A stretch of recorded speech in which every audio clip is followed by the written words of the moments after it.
Everyone, എല്ലാവർക്കും pathways അക്കാദമിയുടെ daily news അനാലിസിലേക്ക് സ്വാഗതം. ഇന്ന് നമ്മൾ ഡിസ്കസ് ചെയ്യുന്ന ടോപ്പിക്സ് ക്രെഡിറ്റ് റേറ്റിംഗ്, UNCTAD, അമൃത് സ്കീം, രുദ്രം 2, പ്ലേസസ് ന്യൂസ് ആയിട്ട് ഹെയ്ത്തി. അപ്പോൾ അതിനകത്ത് ആദ്യം ഡിസ്കസ് ചെയ്യാൻ പോകുന്നത് ക്രെഡിറ്റ് റേറ്റിംഗിനെ കുറിച്ചാണ്. അപ്പോൾ ഈ ക്രെഡിറ്റ് റേറ്റിംഗിനെ കുറിച്ച് ഡിസ്കസ് ചെയ്യുന്നതിൻ്റെ ഒരു കോണ്ടെക്സ്റ്റ് എന്ന് പറയുന്നത് നമ്മുടെ ഇന്ത്യയുടെ ഇപ്പോൾ ലോക്സഭാ റിസൾട്ടൊക്കെ വരാൻ നിൽക്കുകയാണ്. അപ്പോൾ ആ ഒരു കോണ്ടെക്സ്റ്റിൽ ഇന്ത്യയുടെ ക്രെഡിറ്റ് റേറ്റിംഗ് അമേരിക്കൻ ബേസ്ഡ് ആയിട്ടുള്ള ഒരു ക്രെഡിറ്റ് റേറ്റിംഗ് ഏജൻസി ആയിട്ടുള്ള സ്റ്റാൻഡേർഡ് ആൻഡ് പൂവേഴ്സ് റിവൈസ് ചെയ്തതായിട്ടുള്ള ഒരു വാർത്ത ഇന്നത്തെ ഇന്ത്യൻ എക്സ്പ്രസിന്റെ പേജ് 1 അവർ പബ്ലിഷ് ചെയ്തിട്ടുണ്ട്. അപ്പോൾ ആ ഒരു കോണ്ടെക്സ്റ്റിലാണ് ക്രെഡിറ്റ് റേറ്റിംഗിനെ കുറിച്ച് ഡിസ്കസ് ചെയ്യുന്നത്. അപ്പോൾ ഈ ക്രെഡിറ്റ് റേറ്റിംഗ് എന്ന് പറയുന്ന ടോപ്പിക്ക് നമ്മൾ ഇതിനു മുമ്പും ഡിസ്കസ് ചെയ്തിട്ടുള്ളതാണ്. ജസ്റ്റ് ഇത് എന്താണെന്ന് അറിഞ്ഞിരിക്കുക. ക്രെഡിറ്റ് റേറ്റിംഗ് എന്ന് പറഞ്ഞു കഴിഞ്ഞാൽ ബേസിക്കലി ഒരു ക്രെഡിറ്ററുടെ, അതൊരു സ്ഥാപനമാകാം, ഒരു വ്യക്തിയാവാം, ഒരു രാജ്യമാവാം, ഇങ്ങനെയുള്ള ഒരു ക്രെഡിറ്ററുടെ ക്രെഡിറ്റ് വേർത്തിനെസ് അസസ് ചെയ്യുന്ന അതിൻ്റെ ഒരു ക്വാണ്ടിഫൈഡ് ആയിട്ടുള്ള അസസ്മെന്റ് ആണ് ക്രെഡിറ്റ് റേറ്റിംഗ് എന്ന് പറയുന്നത്. അതായത് ബേസിക്കലി ഇപ്പോൾ ഒരാൾ കടം വാങ്ങിക്കാൻ പോകുന്ന സമയത്ത് അയാൾക്ക് കടം തിരിച്ചടക്കാനുള്ള കപ്പാസിറ്റി ഉണ്ടോ, അല്ലെങ്കിൽ കടം തിരിച്ചടക്കുന്ന ഒരാളാണോ, അതിനകത്ത് കടം കൊടുക്കുന്നതിനകത്ത് എത്രത്തോളം റിസ്ക് ഉണ്ട്, ഇതൊക്കെ അസസ് ചെയ്ത് ഒരു റേറ്റിംഗ് കൊടുക്കുന്നതാണ് ക്രെഡിറ്റ് റേറ്റിംഗ് എന്ന് പറയുന്നത്. ബേസിക്കലി ക്രെഡിറ്റ് റേറ്റിംഗിന്റെ പർപ്പസ് എന്ന് പറയുന്നത് ഈ ലെൻഡേഴ്സിനെ സഹായിക്കുക എന്നുള്ളതാണ്. അതായത് കടം കൊടുക്കുന്ന ആൾക്കാർ അല്ലെങ്കിൽ അങ്ങനെയുള്ള സ്ഥാപനങ്ങളെ സഹായിക്കുക എന്നുള്ളതാണ് ക്രെഡിറ്റ് റേറ്റിംഗിന്റെ ഒരു പർപ്പസ് എന്ന് പറയുന്നത്. ഓക്കെ, അപ്പോൾ ഈ ക്രെഡിറ്റ് റേറ്റിംഗിനകത്ത് ഇപ്പൊ നമ്മൾ സാധാരണഗതിയിൽ വ്യക്തികളുടെ ക്രെഡിറ്റ് റേറ്റിംഗ് ഒക്കെ നോക്കുന്ന സമയത്താണ് ഈ സിവിൽ സ്കോർ എന്നുള്ള കാര്യങ്ങളൊക്കെ വരുന്നത്. പക്ഷേ രാജ്യങ്ങളുടെ ക്രെഡിറ്റ് റേറ്റിംഗ് അറിയപ്പെടുന്നത് സോവറിൻ ക്രെഡിറ്റ് റേറ്റിംഗ് എന്നാണ്. ഇപ്പൊ നമ്മുടെ ഇന്ത്യ എന്ന് പറയുന്ന രാജ്യത്തിന്റെ ക്രെഡിറ്റ് റേറ്റിംഗ് അറിയപ്പെടുന്നത് it's A sovereign credit rating.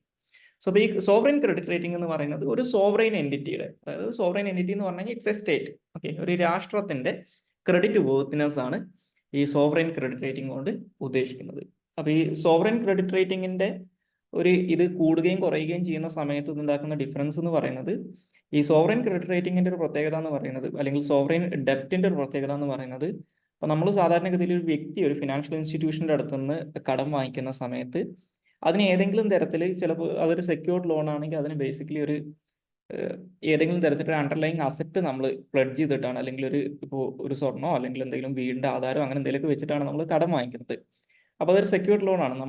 നമ്മളത് തിരിച്ചു കൊടുത്തിട്ടില്ലെങ്കിൽ ബാങ്കിനത് ഈ പറയുന്ന അസറ്റ് അവർക്ക് ടേക്ക് ഓവർ ചെയ്തുകൊണ്ട് അവരുടെ പണം തിരിച്ചെടുക്കാൻ പറ്റും.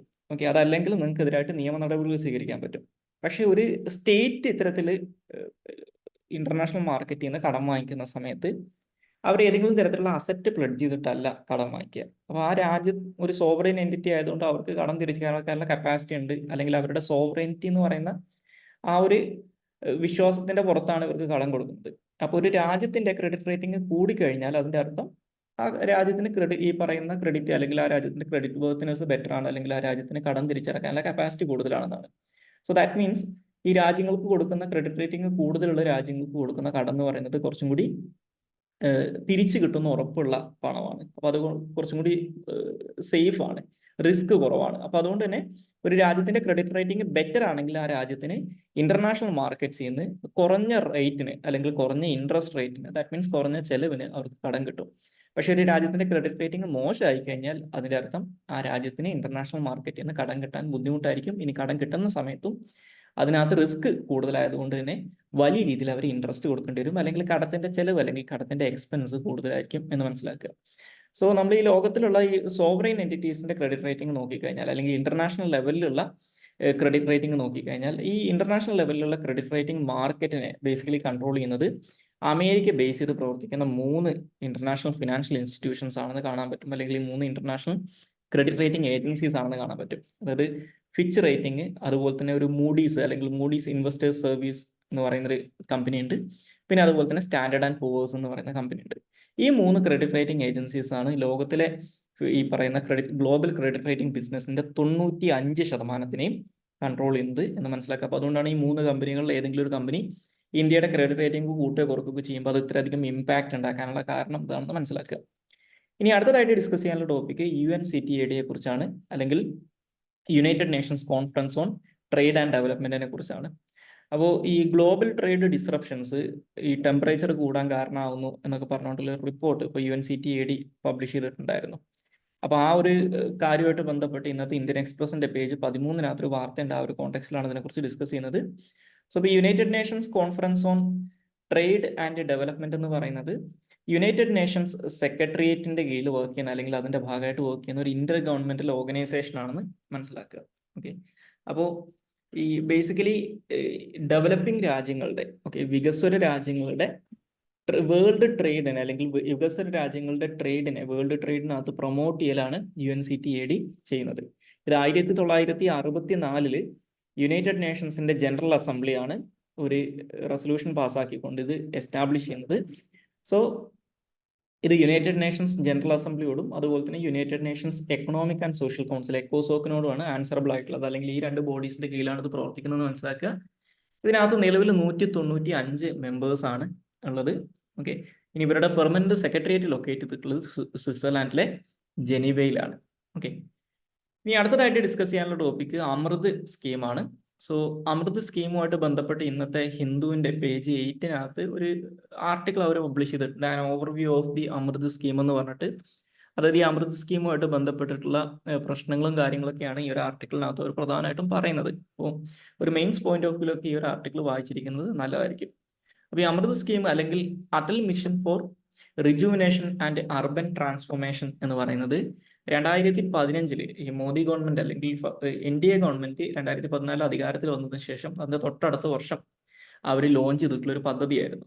സോ ബേസിക്കലി നമ്മുടെ ഇന്ത്യയിൽ സെലക്ട് ചെയ്തിട്ടുള്ള ഒരു 500 സിറ്റീസിലും ടൗൺസിലുമാണ് ഈ ഒരു പദ്ധതി സ്റ്റാർട്ട് ചെയ്തിട്ടുണ്ടായിരുന്നത്. സോ ബേസിക്കലി ഈ പേര് ഈ അമൃത് എന്നുള്ള ആ ഒരു പേര് സൂചിപ്പിക്കുന്നത് പോലെ തന്നെ ഈ അർബൻ ഏരിയാസിന്റെ റിഫോംസും കപ്പാസിറ്റി ബിൽഡിങ്ങുമാണ് പ്രധാനമായിട്ടും ഈ മിഷന്റെ കീഴിൽ പറയുന്നത്.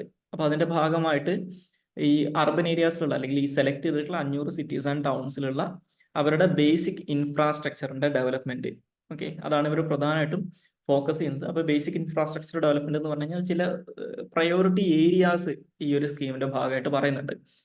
അതിനകത്ത് ഏറ്റവും പ്രധാനപ്പെട്ടതാണ് വാട്ടർ സപ്ലൈ, അതുപോലെ തന്നെ sewage and septage management, storm water drainage, അതുപോലെ തന്നെ ഗ്രീൻ സ്പേസ്, പാർക്കുകൾ, നോൺ മോട്ടോറൈസ്ഡ് അർബൻ ട്രാൻസ്പോർട്ട് എന്നീ മേഖലകളൊക്കെ ഡെവലപ്പ് ചെയ്യുക എന്നുള്ളതാണ് അമൃത് സ്കീമിന്റെ ഒരു ലക്ഷ്യമായിട്ട് പറഞ്ഞിട്ടുണ്ടായിരുന്നത്.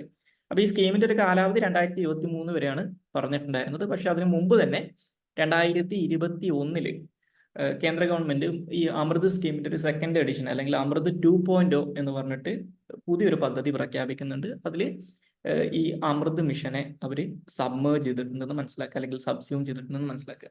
അപ്പൊ ഈ അമൃത് 2.0 സ്കീം 2021 ഒക്ടോബർ 1 ലോഞ്ച് ചെയ്യുന്നത്. ഇത് 5 വർഷത്തേക്കാണ്, ഒരു ലിമിറ്റഡ് സ്കീമാണ്, ഒരു 5 ഇയർ പീരീഡിലേക്കാണ് ഇത് നടപ്പിലാക്കുന്നത്. 2021-22 സാമ്പത്തിക വർഷം തൊട്ട് 2025-26 സാമ്പത്തിക വർഷം വരെയാണ് അമൃത് 2.0 സ്കീമിന്റെ വാലിഡിറ്റി, നിലവിൽ ഡിക്ലെയർ ചെയ്തിട്ടുള്ള വാലിഡിറ്റി എന്ന് പറയുന്നത്.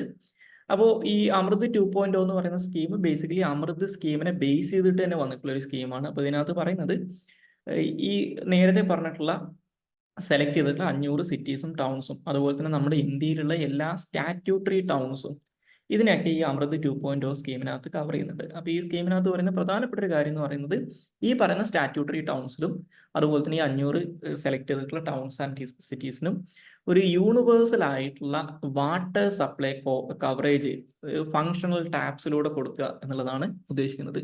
അതായത് ഈ നഗരങ്ങളിലും പട്ടണങ്ങളിലും ജീവിക്കുന്ന എല്ലാ വീടുകൾക്കും ഒരു ഫങ്ഷണൽ ടാപ്പ് കണക്ഷനിലൂടെ, അതായത് നമ്മൾ പൈപ്പ് വെള്ളം എന്ന് പറയുമല്ലോ, ഫങ്ഷണൽ ടാപ്പ് കണക്ഷനിലൂടെ യൂണിവേഴ്സൽ കവറേജ് എല്ലാ വീടുകൾക്കും ഈ ഒരു മേഖലകളിലുള്ള ഈ സെലക്ടഡ് ആയിട്ടുള്ള സിറ്റീസിലും സ്റ്റാറ്റ്യൂട്ടറി ടൗൺസിലുള്ള എല്ലാ വീടുകൾക്കും കൊടുക്കുക എന്നുള്ളതാണ് ഈ പദ്ധതിയുടെ പ്രധാനപ്പെട്ട ഒരു ലക്ഷ്യം എന്ന് പറയുന്നത്. ഇനി അതുകൂടാതെ ഈ പറഞ്ഞിട്ടുള്ള നേരത്തെ പറഞ്ഞ 500 സെലക്ടഡ് ആയിട്ടുള്ള ടൗൺസ് ആൻഡ് സിറ്റീസിന് ഈ സൂവേജ് സെപ്റ്റേജ് മാനേജ്മെന്റ് പ്രൊവൈഡ് ചെയ്യുക എന്നുള്ളതും ഈ അമൃത് 2.0 സ്കീമിന്റെ ലക്ഷ്യമാണ്. ഇനി അടുത്തതായിട്ട് ഡിസ്കസ് ചെയ്യാനുള്ള ടോപ്പിക് രുദ്രം 2 എന്ന് പറയുന്ന ഒരു എയർ ടു സർഫസ് മിസൈലിനെ കുറിച്ചാണ്, അല്ലെങ്കിൽ ഒരു എയർ ലോഞ്ച്ഡ് മിസൈലിനെ കുറിച്ചാണ്.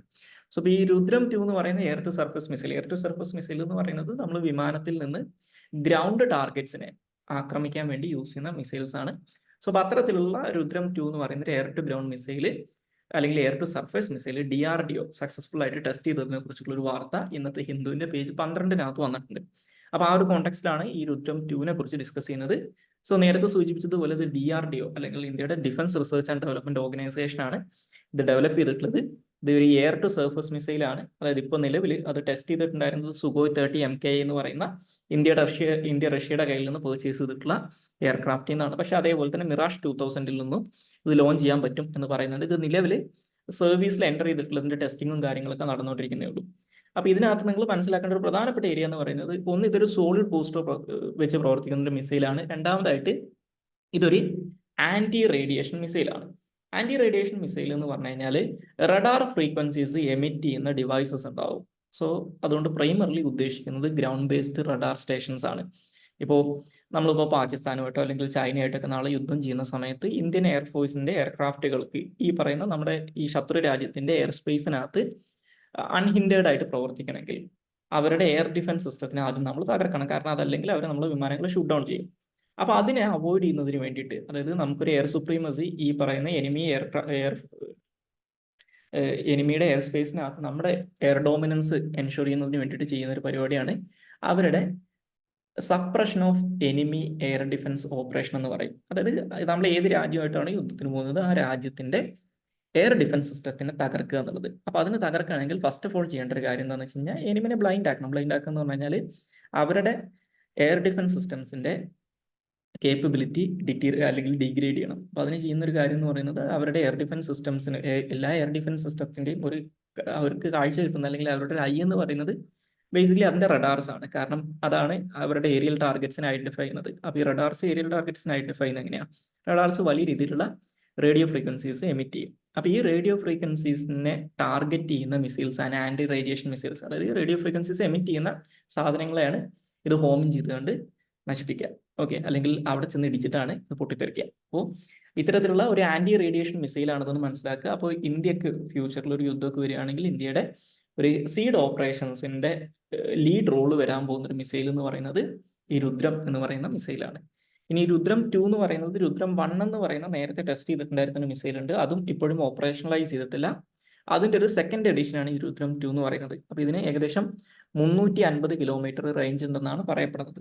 അപ്പോൾ ഇത് ഈ അദാനി ഗ്രൂപ്പ് ഓഫ് കമ്പനീസിന്റെ കീഴിൽ വരുന്ന ഒരു അദാനി ഡിഫൻസുമായിട്ട് ബന്ധപ്പെട്ട് വരുന്ന ഒരു കമ്പനി ഉണ്ട്. ആ കമ്പനിയൊക്കെയായിട്ട് അസോസിയേറ്റ് ചെയ്തിട്ട് ഇത് മാസ് പ്രൊഡ്യൂസ് ചെയ്യാനുള്ള ചർച്ചകളൊക്കെ ഇപ്പോൾ നടക്കുന്നുണ്ടെന്നും മനസ്സിലാക്കുക.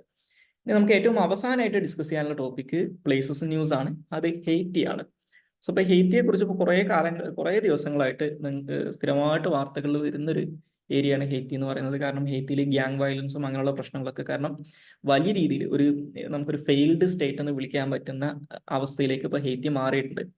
അപ്പോൾ ആ ഒരു കാര്യമായിട്ട് ബന്ധപ്പെട്ട് ഹെയ്ത്തിയെക്കുറിച്ചും ഇന്നും ഈ പത്രങ്ങളിലൊക്കെ വാർത്തയുണ്ട്. ആ ഒരു കോണ്ടെക്സ്റ്റിലാണ് നമ്മൾ ഹെയ്ത്തിയെക്കുറിച്ച് ഡിസ്കസ് ചെയ്യുന്നത്. സോ ഹെയ്ത്തി എന്ന് പറയുന്നത് ഒരു കരീബിയൻ നേഷനാണ് എന്ന് മനസ്സിലാക്കുക. കരീബിയൻ സീയിലാണ് ഹെയ്ത്തി കിടക്കുന്നത്. ഈ കരീബിയൻ സീയിലുള്ള ഏറ്റവും പ്രധാനപ്പെട്ട ഐലൻഡുകൾ, ഇപ്പോൾ ഈ ക്യൂബയുടെ മെയിൻ ഐലൻഡ് കഴിഞ്ഞ് കഴിഞ്ഞാൽ പിന്നെ ഏറ്റവും വലിയ ഐലൻഡുകളിൽ ഒന്നാണ് ഐലൻഡ് ഓഫ് ഹിസ്പാനിയോള എന്ന് പറയുന്നത്. സോ ഈ ഐലൻഡ് ഓഫ് ഹിസ്പാനിയോളയുടെ വെസ്റ്റേൺ സൈഡിലായിട്ട് കിടക്കുന്ന രാജ്യമാണ് ഹെയ്ത്തി എന്ന് പറയുന്നത്. അതായത് ഐലൻഡ് ഓഫ് ഹിസ്പാനിയോളക്കകത്ത് 2 രാജ്യങ്ങളാണുള്ളത്. അതിൻ്റെ ഈസ്റ്റേൺ സൈഡിലായിട്ട് ഡൊമിനിക്കൻ റിപ്പബ്ലിക്കും വെസ്റ്റേൺ സൈഡിലായിട്ട് ഹെയ്ത്തിയും. ഇപ്പോൾ ഇവരുടെ അതിർത്തി രാജ്യങ്ങൾ നോക്കിക്കഴിഞ്ഞാൽ ഹെയ്ത്തിയുടെ ഈസ്റ്റേൺ സൈഡിൽ ഇപ്പോൾ ഈ ഐലൻഡ് ഓഫ് ഹിസ്പാനിയോളയിൽ അവരുമായിട്ട് ലാൻഡ് ബോർഡർ ഷെയർ ചെയ്യുന്ന ഒരേ ഒരു രാജ്യമാണ് ഡൊമിനിക്കൻ റിപ്പബ്ലിക് എന്ന് പറയുന്നത്. ഇനി ഇവരുടെ നോർത്തേൺ സൈഡിലായിട്ട് ബഹാമസ് എന്ന് പറയുന്ന മറ്റൊരു രാജ്യമുണ്ട്. വെസ്റ്റേൺ സൈഡിലായിട്ട് ഒരു നോർത്ത് വെസ്റ്റേൺ സൈഡിലായിട്ട് ക്യൂബയും അതുപോലെ തന്നെ ജമൈക്കയും ഉണ്ട്. ഓക്കെ, ഇനി അതുപോലെ തന്നെ ഹെയ്ത്തിയുടെ മറ്റൊരു പ്രത്യേകത എന്ന് പറയുന്നത് കരീബിയൻ ഐലൻഡ്സിലുള്ള അല്ലെങ്കിൽ കരീബിയൻ റീജിയനിലുള്ള ഏറ്റവും പോപ്പുലസ് ആയിട്ടുള്ള രാജ്യമാണ്, ഏറ്റവും അധികം ജനസംഖ്യയുള്ള രാജ്യമാണ് ഹെയ്ത്തി എന്ന് പറയുന്നത്. അതുപോലെ തന്നെ ഈ കരീബിയൻ റീജിയനിലുള്ള ആദ്യത്തെ സ്വതന്ത്ര രാജ്യം എന്നറിയപ്പെടുന്നതും ഹെയ്ത്തിയാണ്. കാരണം 1800കളുടെ തുടക്കത്തിലാണ് അവരുടെ ഫ്രഞ്ച് കോളനൈസേഴ്സിന് അഗെയിൻസ്റ്റ് ആയിട്ട് നെപ്പോളിയൻ ബോണപ്പാർട്ട് ഫ്രാൻസ് ഭരിക്കുന്ന സമയത്ത് ഫ്രഞ്ച് കോളനൈസേഴ്സിന് അഗെയിൻസ്റ്റ് ആയിട്ട് യുദ്ധം ചെയ്ത് ഒരു സ്ലേവ് റിവോൾട്ടിലൂടെ യുദ്ധം ചെയ്ത് ഇവർ സ്വാതന്ത്ര്യം നേടുന്നത്.